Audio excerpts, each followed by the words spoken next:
오늘 보실 하나님의 말씀은 에스라 6장 19절에서 7장 10절 말씀입니다. 에스라 6장 19절부터 7장 10절까지 말씀입니다.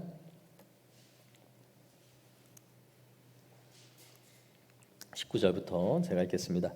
사로잡혔던 자의 자손이 첫째 달 14일에 유월절을 지키되 제사장들과 레위 사람들이 일제히 몸을 정결하게 하여 다 정결하매 사로잡혔던 자들의 모든 자손과 자기 형제 제사장들과 자기를 위하여 유월절 양을 잡으니 사로잡혔다가 돌아온 이스라엘 자손과 자기 땅에 사는 이방 사람의 더러운 것으로부터 스스로를 구별한 모든 이스라엘 사람들에게 속하여 이스라엘의 하나님 여호와를 찾는 자들이 다 먹고 즐거움으로 이랫동안 무교절을 지켰으니 이는 여호와께서 그들을 즐겁게 하시고 또 아스루 왕의 마음을 그들에게로 돌려 이스라엘의 하나님이신 하나님의 성전 건축하는 손을 힘있게 하도록 하셨음이었더라.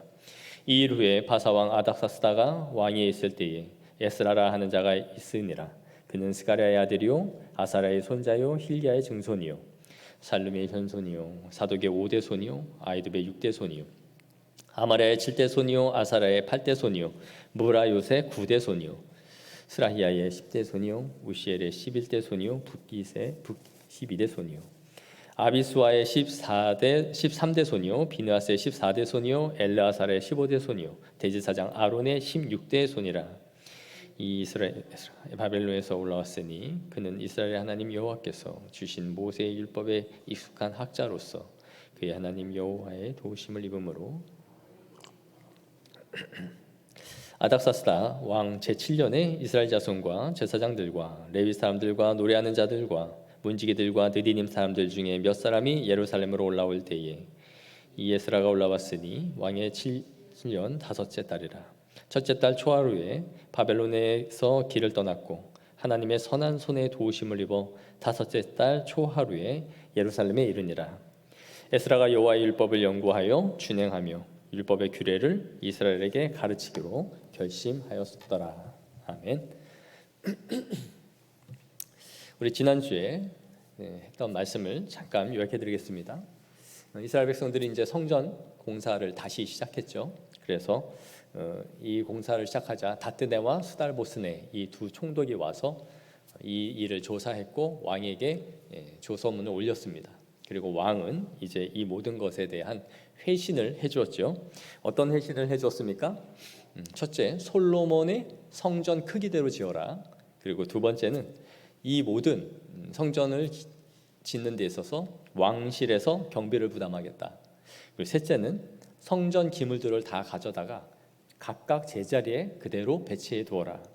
그 다음에 넷째는 방해하지 말고 그들의 곁을 떠나라.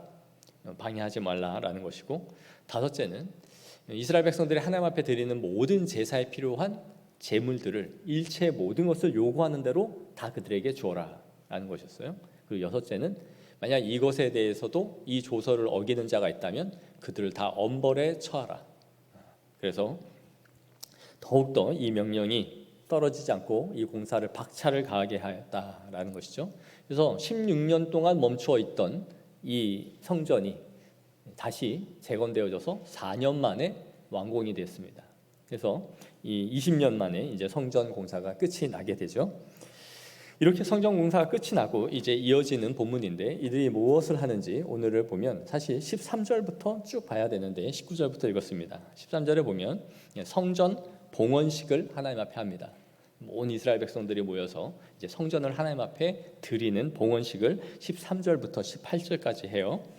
이스라엘 자손과 제사장들과 레위 사람들이 이 봉헌식을 하는데 16절에서 18절에 이 내용을 보면 수소가 100마리, 순양이 200마리, 어린 양 400마리를 드렸고 이스라엘의 지파의 수에 따라 숫 염소 12마리를 드렸다 그랬어요. 이스라엘 12지파를 따라 12마리의 속죄 제물을 하나님 앞에 올려드린 것이죠.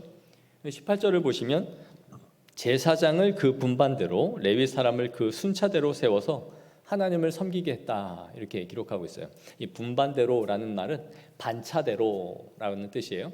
그러니까 서열 이 순서를 따라서 24개 반차였는데 그들이 돌아가면서 성전을 섬길 수 있도록 아주 조직적이고 체계적으로 이제 하나님의 성전 봉사가 이루어지고 있음을 보여주고 있는 것이죠. 이제 예배의 형식과 모양이 다 갖추어졌던 것이에요. 이렇게 봉헌식을 하고 나서 이제 뭘 합니까?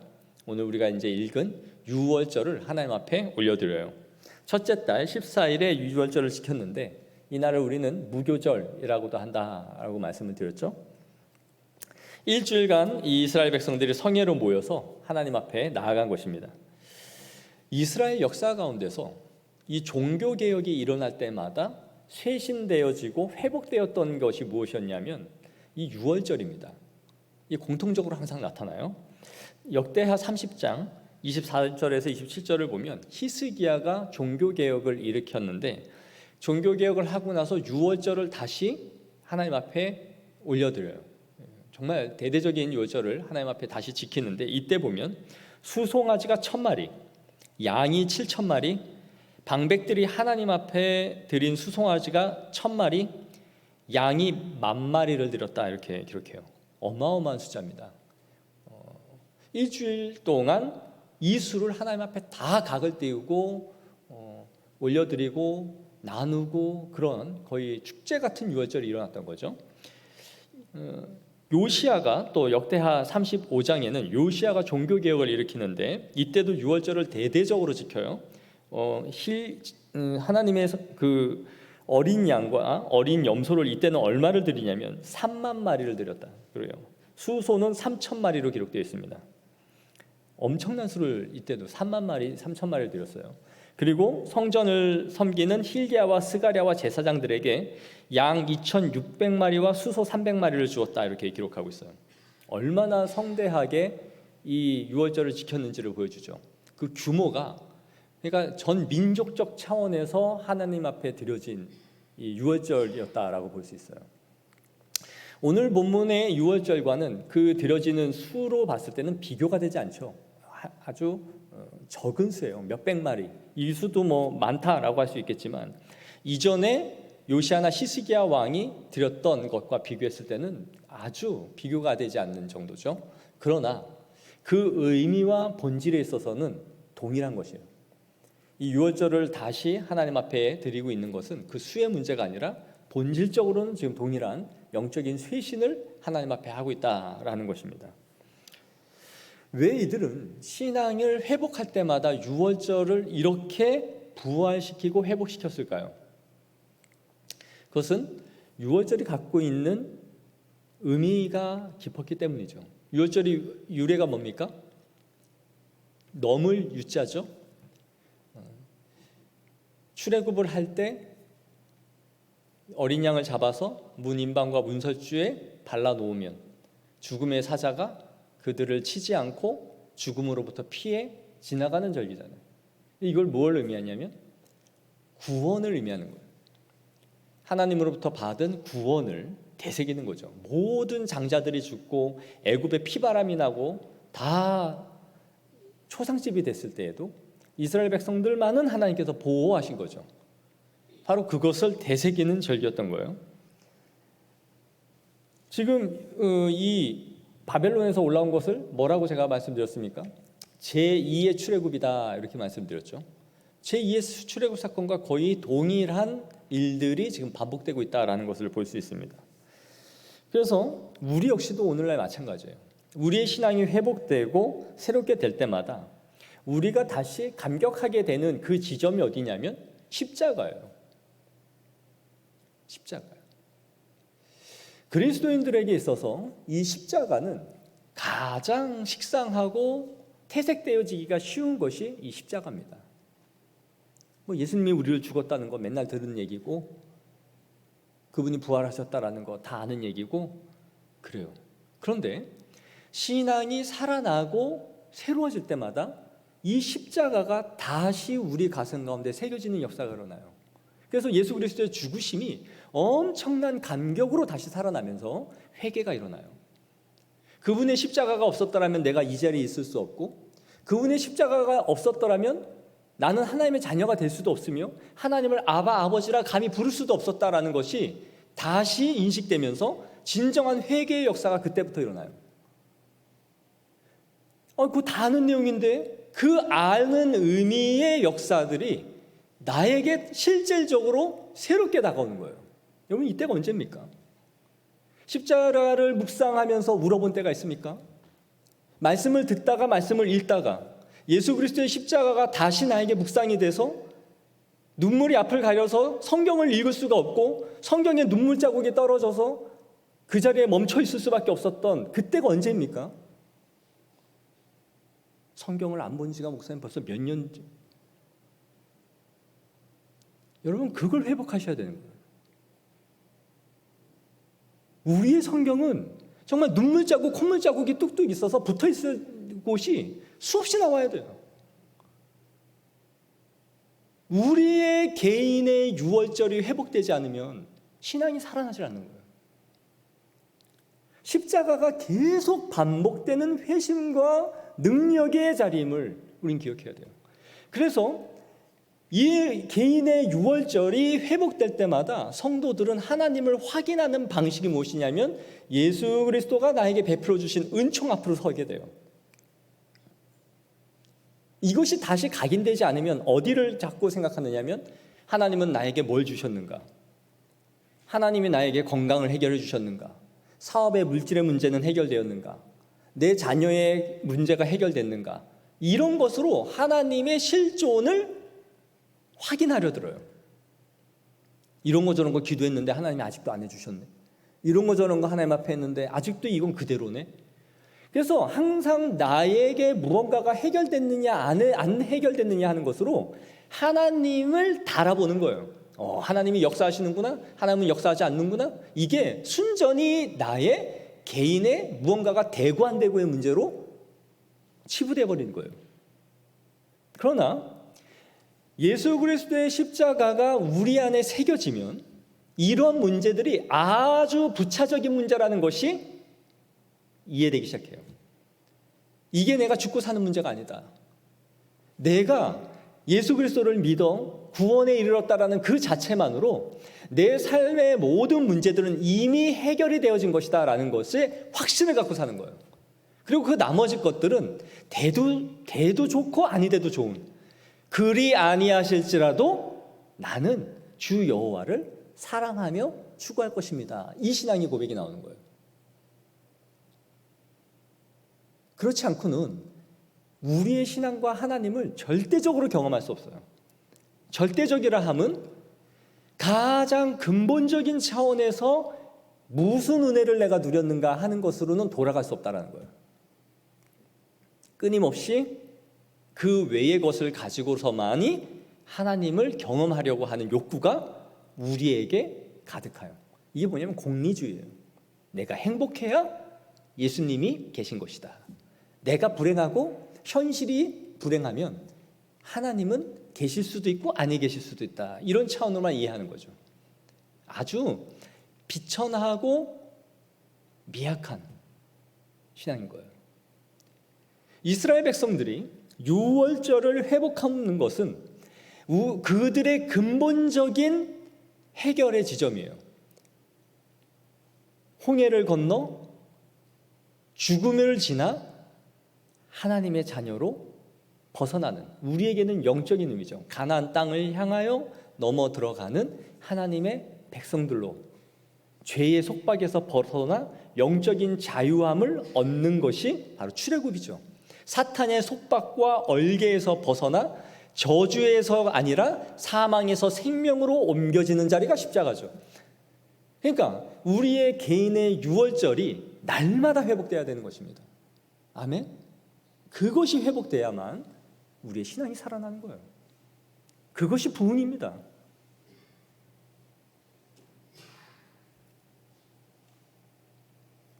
어린 양의 피로 구원받은 이 성도의 기쁨이 회복되고 살아남으로 우리의 신앙이 살아나는 은혜가 우리에게 있기를 축복합니다. 이렇게 유월절이 회복되는데 이것을 통해 이제 세 가지가 회복되죠. 20절에 제사장들과 레위 사람들이 일제히 몸을 정결하게 하여 다 정결함에 사로잡혔던 자들의 모든 자손과 자기 형제 제사장들과 자기를 위하여 유월절 양을 잡았다. 이렇게 말해요.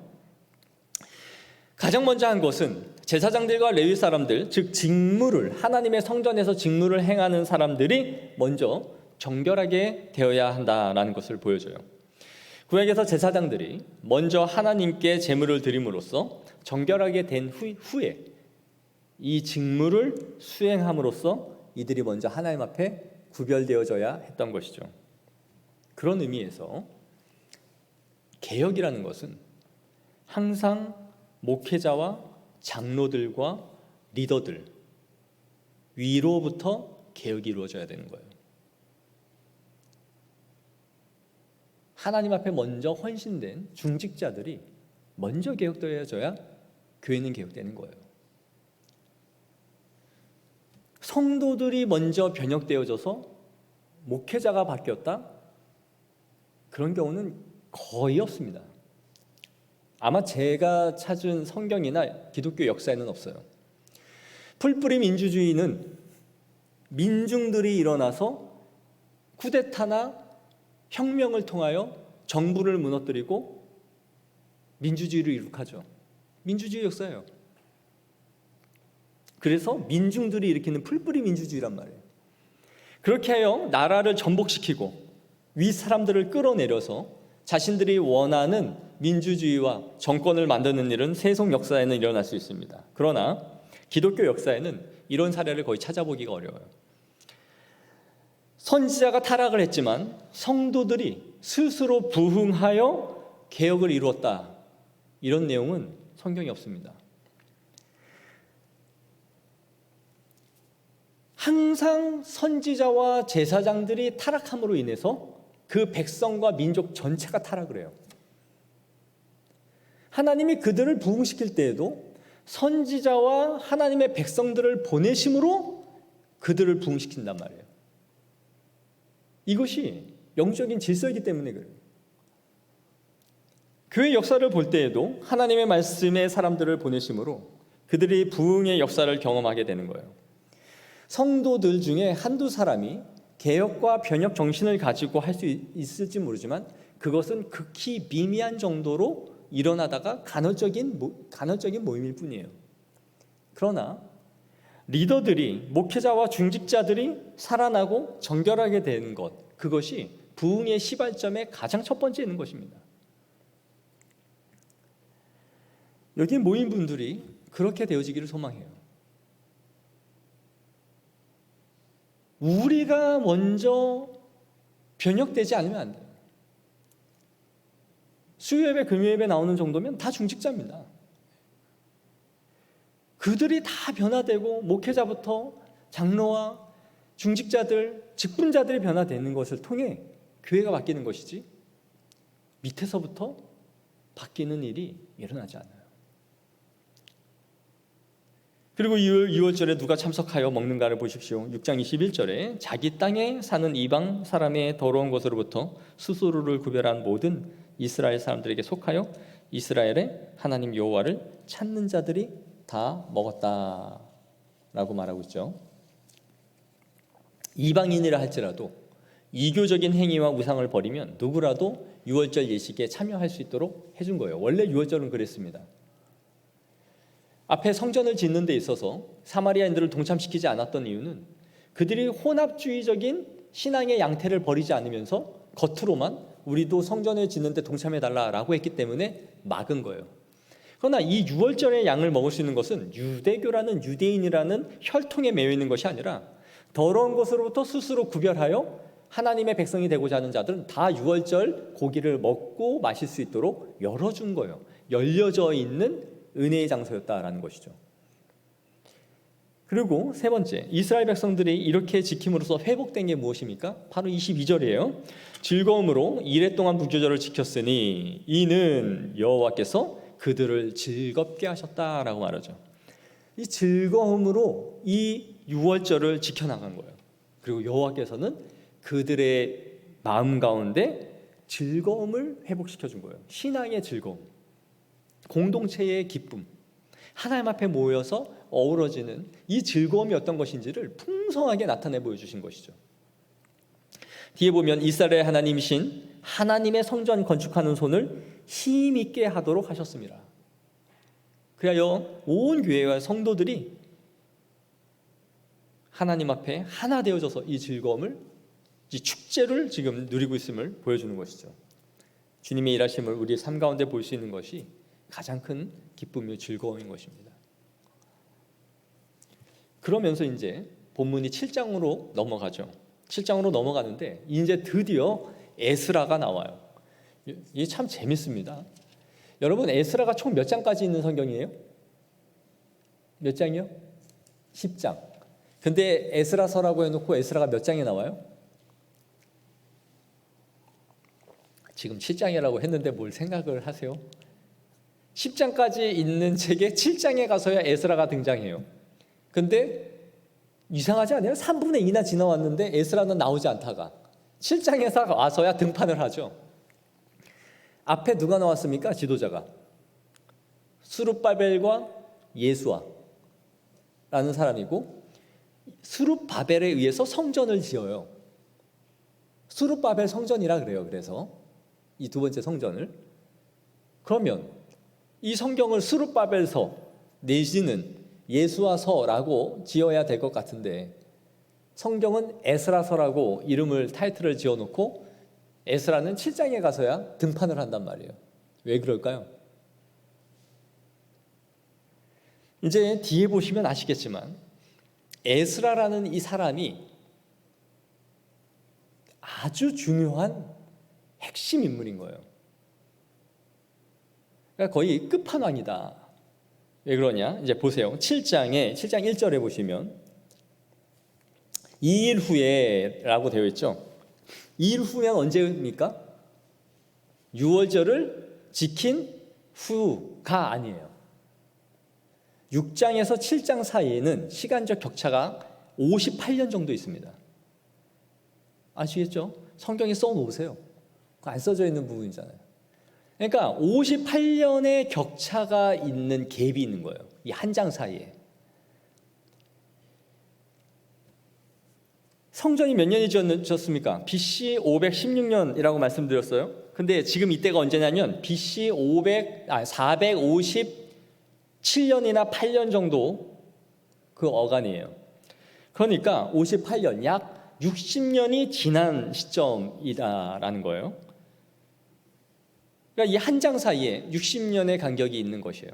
여러분 성경을 볼 때도 이게 2일 후에 이게 바로 이어지는 며칠 후가 아니다라는 것을 인식해야 돼요.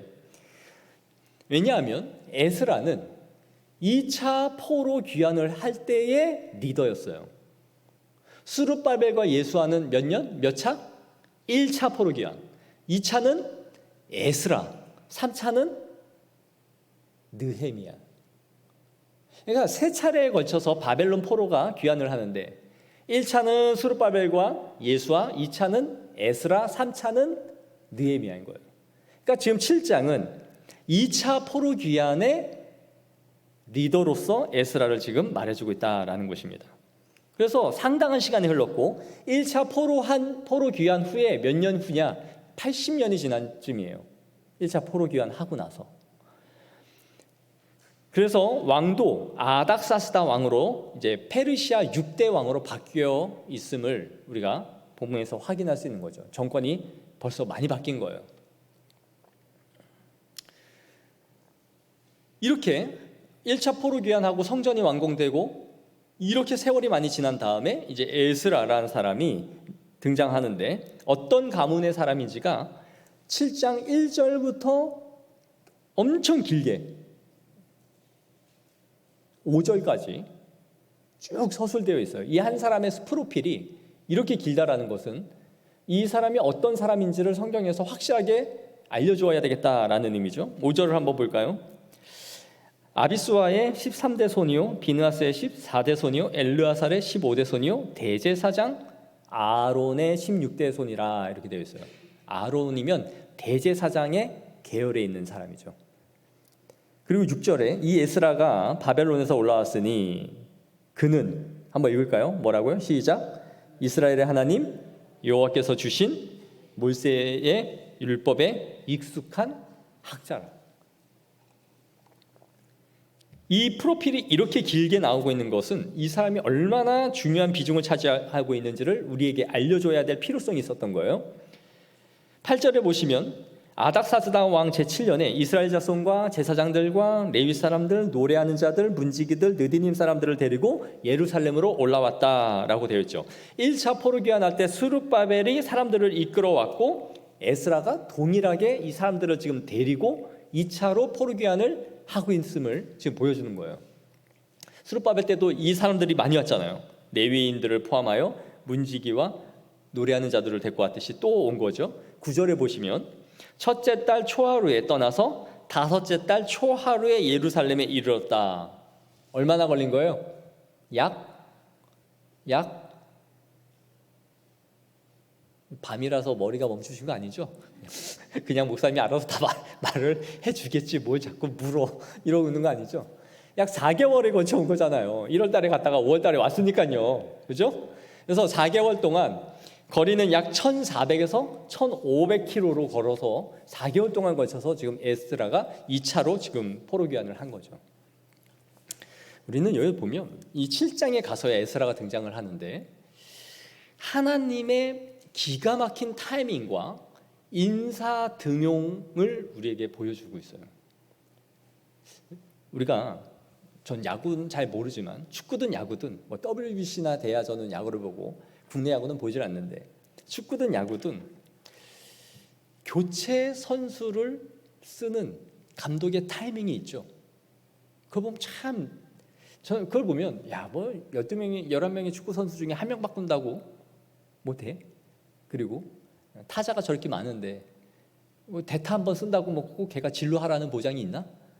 삼진이나 되지 않으면 다행이지. 그러는데 희한하게 대타가 치고 나가요.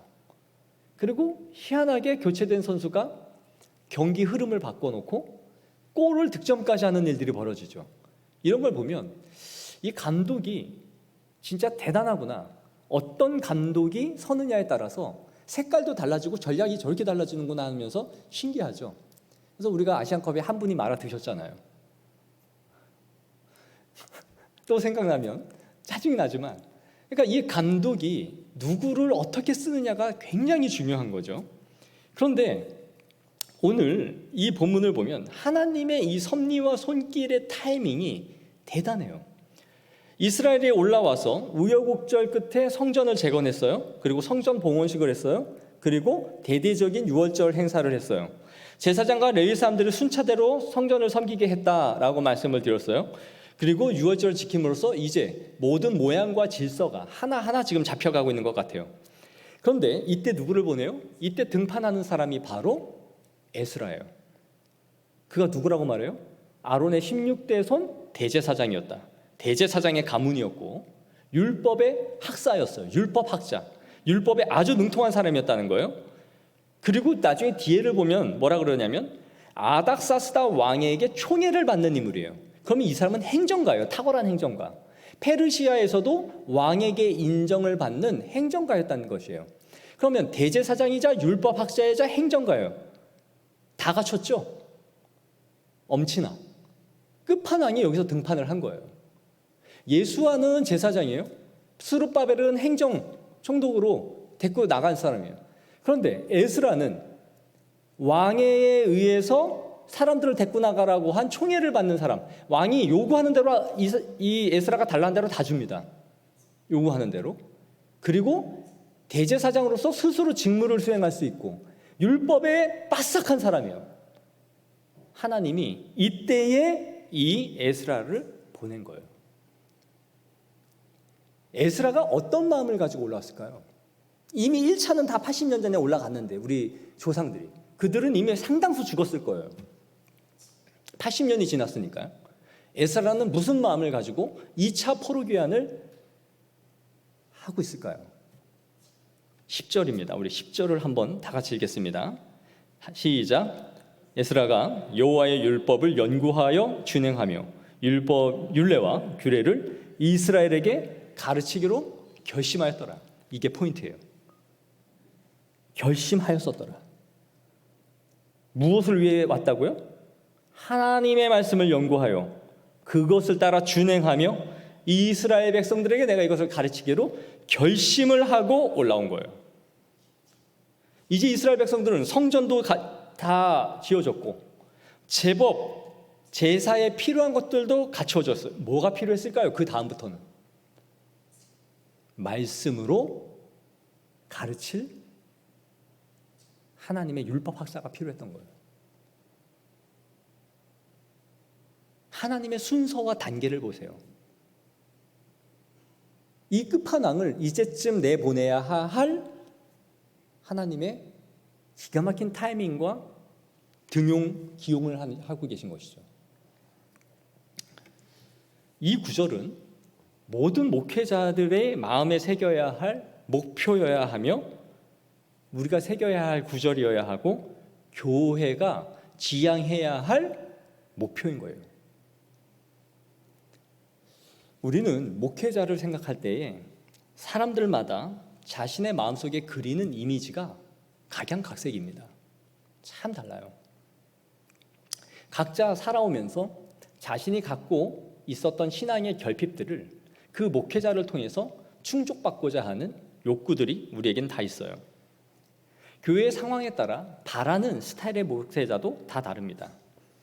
어떤 교회는 탁월한 행정가로 목회자가 그러한 일들을 해줬으면 좋겠다라고 생각하기도 하고요. 상처가 많은 교회들은 목사님이 그냥 그 따뜻한 엄마와 같이 항상 그냥 막 포근하고 사랑을 막 듬뿍 주고 그런 목회자였으면 좋겠다 이런 마음을 갖고요. 어지럽고 상처를 받은 교회일수록 이런 욕구가 굉장히 크고요.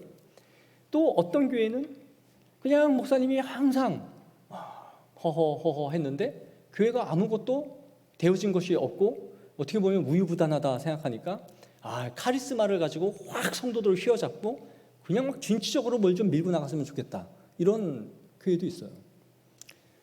제가 오래전에 청년부 사역하려고 갔더니 청년 회장 여자아이가 저한테 그래요. 목사님, 아니 뭐 하고 싶은 거 있으면 그냥 계획하신 대로 다 밀고 나가세요.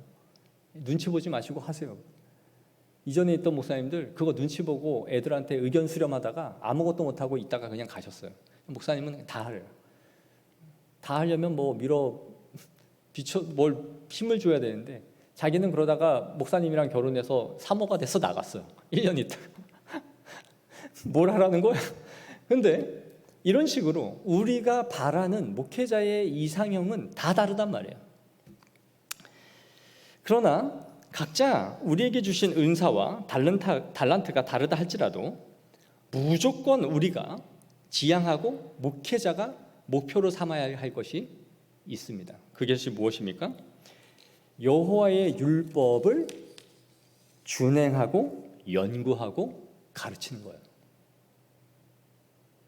이것이 목회자가 있는 유일한 이유라 해도 과언이 아니에요.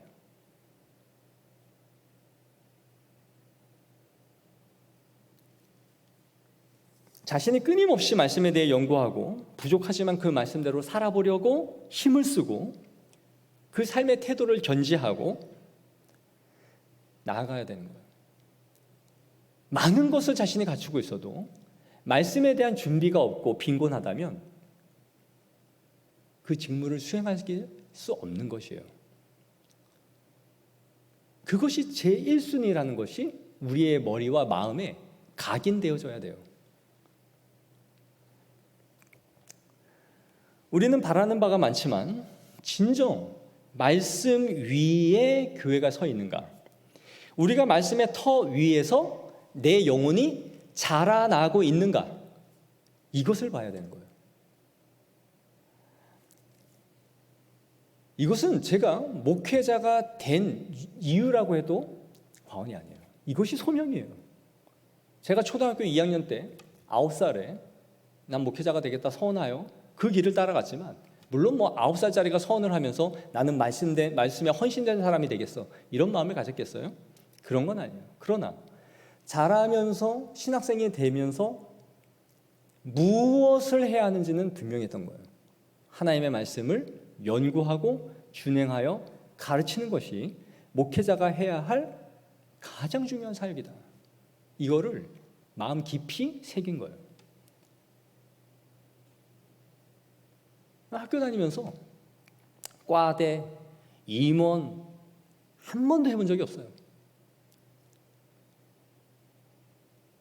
공부를 하고 준비를 하는데 모든 시간을 써도 부족해요. 애들은 뭐 기타를 잘 쳐야 된다면서 뭐 기타하고 연주 막 수없이 많은 걸 해야 되지만 말씀의 기초로 준비되지 않은 많은 것들은 그 밖의 것들이에요. 하면 좋고 안 하면은 그만인 것들. 그런데 그런 거에 엄청나게 많은 시간들을 들이는 이 허공에 주먹질을 하는 사역자들이 다 쏟아져 나가고 있다는 것을 공부하면서 보는 거예요. 그게 화려해 보이죠. 막 기타 치고 밴드하고 잉 하고 막 그리고 무슨 뭘 하면 막 인원 동원하고 그게 굉장히 화려해 보고 멋있어 보이죠. 그런데 그게 가장 기초가 아닌 거예요. 우리는 이 시대에 살아가면서 말씀에 대한 부재를 얼마나 많이 느끼고 살아가고 있습니까? 유튜브 틀면 엄청난 명설교들 우린 다 찾아볼 수 있어요. C3 TV만 들어도 뭐 CGN TV, 뭐 기라성 같은 목회자들 설교 다 쏟아지고 있습니다. 그런데 그 설교를 들으면 저만 느끼는 건지 모르지만 많은 분들이 그래요. 들을 설교가 없다. 말씀의 중심과 뼈대가 없는 설교들이 엄청나게 쏟아져 나오는 거예요. 그 말씀에 예수 그리스도라는 이름을 달랑 빼버리면 무슨 강연을 듣는 것인지 내가 유명한 사람의 이야기를 그냥 듣는 것인지 구별이 안 갈 만한 설교들이 쏟아져 나오고 있어요. 여러 책들을 읽고 유식하고 인문학적인 이야기를 하고 있는 것 같지만 전혀 복음이 아닌 이야기들, 우리의 영혼을 살릴 만한 복음이 없는 설교들이 우후죽순 쏟아져 나오고 있다고요. 그것은 교회 사이즈와 아무 상관이 없어요. 수천 명이 모이고 엄청 큰 교회 목회인데 목회를 하고 있지만 복음이 없는 교회들이 많단 말이에요. 이게 한국 교회의 심각한 문제예요. 비복음적이면 비복음적일수록 성도들이 몰려들어요. 저거는 정말 말씀으로 연구한 교회, 말씀에 서 있는 교회들은 대부분은 그렇지 않은 분들이 많아요.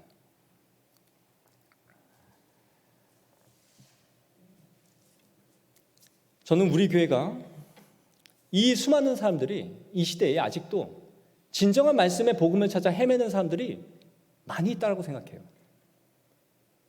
그것이 내가 원하는 소리를 듣고 싶어서 교회를 찾아다닌다면 그건 아무 데나 가면 되죠. 내가 원하는 말을 목회자가 해주는 곳이 없나 하고 교회를 찾는다면 자기 원하는 스타일의 교회를 슈퍼마켓 고르듯이 교회를 찾으면 돼요. 그러나 정말 복음에 목마르고 하나님의 말씀을 듣기를 원하는 자들이 있다면 우리 교회가 그런 생수가 넘치는 교회가 되기를 소망해요. 내 영혼이 좀 살아날 수 있는 교회가 없나? 이 많고 많은 설교 중에 복음을 좀 들을 수 있는 교회가 없나?